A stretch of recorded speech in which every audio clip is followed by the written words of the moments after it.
Nah, ini poin penting ya. Kenapa nanti jangan-jangan nanti dasarnya dari hasil musyawarah ini semuanya baik, apa yang terjadi nanti? Nanti Koperasi Merah Putihnya karena dasarnya nggak bagus, orang tidak tersosialisasi dengan baik, gagal. Jadi hanya jadi Kopdes ini jadi macan ompong saja nanti. Nanti jadi sejenis kelinci percobaan di mana rakyat diuji coba, warga desa diuji coba di sini. Nah, ini kalau ini gagal, ya asal muasalnya dari sosialisasi yang gagal. Ya. Karena saya lihat sosialisasinya juga dalam pemberitaan itu tidak detail. Ya, tidak detail, hanya menjelaskan dasar-dasar. Banyak pertanyaan, saya baca di Kompas tadi pagi juga. Banyak pertanyaan dari masyarakat. Ini dananya dari mana, digaji atau tidak, kalau lahannya nggak ada atau bagaimana. Banyak yang bingung sebetulnya. Tapi Bapak dengan gagah berani sudah mengatakan bahwa di sini, bahwa ini sudah maju terus 45 ribuan, sebentar lagi 50 ribu. Apa nggak diukur bertahap saja, Pak?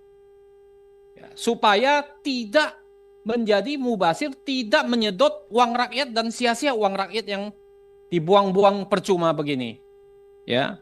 Nah, saya minta Bapak jangan panik mengejar 80 ribu ini. Jangan panik, jangan kemudian karena kepanikan Bapak lari kemana-mana. Apalagi Bapak sekarang juga lagi nggak tenang pikirannya kan? Ya, diserang sana sini. Betul kan, Pak? Tenang ya, Pak ya. Ya. Tapi kalau tenang jangan fitnah sana sini, Pak. Jangan fitnah partai kami, Pak. Ini nggak bagus, Pak. Gitu. Saya lihat karena Bapak fitnah sana sini, itu membuktikan. Pak Prof, kita fokus saja. Iya enggak, ini nyambung. Ini itu membuktikan mental Bapak lagi panik. Gitu. Ini permintaan, ya. Jadi artinya apa? Tenang, Pak. Kalau 80 ribu tidak siap, Bapak ngomong ke Pak Presiden. Kami tidak siap, Pak Presiden. Nggak mungkin siap ini 80 ribu. Kalau hanya kosmetik saja 80 ribu ini, ya nggak ada gunanya. Nggak ada gunanya, Pak Menteri. Ya kan? Nah, ini saya minta efektivitasnya bagaimana, Pak? Mohon nanti diukur dengan pasti. Tadi udah banyak berita kan muatkan Pak Menteri tahu kan? 1.000.000 tanya, Pak. Bukan 1.000. Bukan 100 tanya, 1.000.000 tanya, Pak. Itu yang pertama. Yang kedua adalah soal model bisnis, Pak. Saya cari-cari model bisnis Bapak sampai sekarang itu belum saya temukan, Pak. Terus terang. Bapak tahu pengertian model bisnis itu seperti apa? Bukan yang Bapak paparkan, Pak. Bapak kan sudah baca, Bapak pendidikannya tinggi juga, pengalamannya full gitu. Betul kan, Pak? Ya, model bisnis apa yang Bapak ingin sampaikan? Di dalam itu kan nanti dibuat kanvas bisnis model itu. Betul kan, Pak Wamen? Kanvasnya nggak ada. Coba Bapak baca teori-teori buku tentang bisnis model, Pak. Bukan isinya cuma jenis, gerai-gerai, bukan begitu, Pak. Kemudian kalau Bapak masuk ke wilayah yang bisnis yang nggak ada diferensiasinya, homogen, di situ yang terjadi red ocean, Pak. Bukan blue ocean, nanti perang. Perang harga samudra, bukan samudra biru, samudra merah, Pak, penuh darah. Karena homogen, tidak ada diferensiasi. Nah, bisnis model itu kita nggak dapatkan. Nah, itu yang penting buat kita tahu model bisnisnya seperti apa.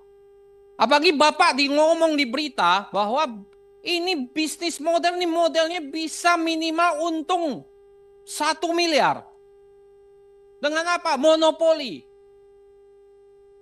Bisnis apa yang sekarang 1 miliar dari 3 miliar dan 5 miliar, Pak? 20%, Pak. Bapak ini ngomong ke orang yang bukan bisnis, orang bisa percaya. Kau ngomong ke pelaku bisnis, sekarang hampir-hampir nggak ada loh bisnis yang 20%, Pak. Ini juga harus Bapak clearkan. Bisnis apa yang bisa 20%? Kalau bisnis judol bisa 50%, Pak. Judi online. Ini bisnis sembako. gerai klinik. Itu homogen semua Pak, sembako Pak. Bapak tahu dari 25 BUMDes yang paling berhasil dari 25 BUMDes itu ada di bidang apa? 56% itu keuangan Pak.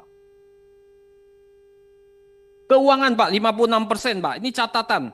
40% itu perdagangan dan jasa. 4% hanya ketahanan pangan Pak, hanya 4% Pak.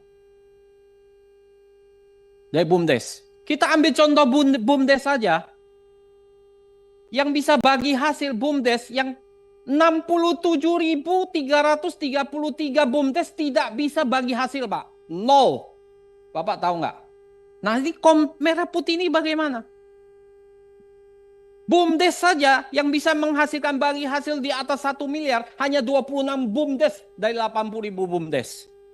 Bapak bisa bayangkan betapa perang di bawah, apa yang terjadi di bawah. Nah sekarang Bapak datang dengan 1 miliar. Bisnis modelnya nggak ada. Bapak mau yakinkan siapa? Nggak bisa Pak. Ini yang Bapak harus paparkan. Jadi jangan kejar di media 80.000. Itu omong-omong aja, omong kosong. Omong kosong Pak itu Pak. Hanya jumlah aja. Kita dukung Pak programnya Pak Presiden Prabowo. Tapi Bapak harus bisa menjaga ini agar jangan sampai merusak nama Presiden Prabowo. Itu penting. Jangan nanti gagal, yang gagal Bapak yang kena loh Pak. Menteri Koperasi Budi Ari yang sangat terkenal fenomenal ini sekarang. Nah ini tolong Bapak nanti jelaskan. Yang ketiga adalah soal pertanggungjawaban hukum. Soal penting juga banyak bertanya Pak. Siapa sebetulnya bertanggung jawab? Kalau ini gagal, nanti kan ada channeling juga. Ada plafon. Plafon itu sudah saya cek Pak. Kalau plafon itu base daripada apa? Base daripada requirement daripada bank harus dipenuhi. Gak mungkin dia kasih plafon 3M semuanya dia cairkan. Berapa yang bisa memenuhi plafon 3M itu? Gak gampang Pak. Bapak bikin koperasi yang sudah ada, Bapak jadikan merah putih. Itu juga kalau 3M belum tentu semua bisa dikasih Pak. Sekarang kan kecil-kecil Pak. Itu nggak mudah juga. Channeling, itu bansos, itu uang rakyat Pak. Kalau koperasi yang nggak benar, itu ludes semua uang rakyat kalau channeling. Itu BUMN cuma bayar aja. Itu kan kayak bansos, dikasih channeling ke Bank Himbara. Nah ini bagaimana? Banyak bertanya, ini key resources-nya. Itu salah satu bisnis model di dalamnya key resources Pak. Itu kita cerita tentang finance. Key resources-nya apa? Finance-nya bagaimana? Bapak yang mana pakai channeling, mana yang pakai plafon? Nah ini kan harus jelas Pak. Ini kan nggak jelas semua. Nah, itu soal key resources. SDM-nya lagi. BUMDes tuh banyak gagal karena SDM-nya nggak bagus Pak. Gimana Bapak mengangkat SDM-nya? Ini menjadi pertanyaan di bawah. Jadi itu gak boleh kita sembarangan Pak. Ngomong, bunyi, asbun, 1 miliar pasti, kita monopoli. Kita udah tahu persaingan bebas. Kita monopoli di desa-desa, ini monopoli di sana. Bagaimana caranya? Ya. Nah ini yang kedua. Yang ketiga, saya minta tahapannya harus clear Pak. Tahapannya, ini enggak ada tahapannya. Bapak mau yang baru bikin, tahapannya bagaimana? Mau yang existing, tahapannya bagaimana? Kemudian mau yang revitalisasi, bagaimana Bapak menyehatkan dengan revitalisasi bisnisnya? Berapa persen dari 3 ini yang nanti akan terjadi? Itu tahapan-tahapan itu harus jelas ke depan. Jadi saya minta, sebetulnya saya melihat bahwa dalam implementasi lapangannya, Koperasi Merah Putih ini babak belur Pak. Tidak jelas sama sekali. Dan ini harus Bapak hati-hati. Programnya dari Bapak Presiden Prabowo bagus, tapi dalam implementasinya hancur lebur kacau balau Pak. Terima kasih pimpinan. Terima kasih.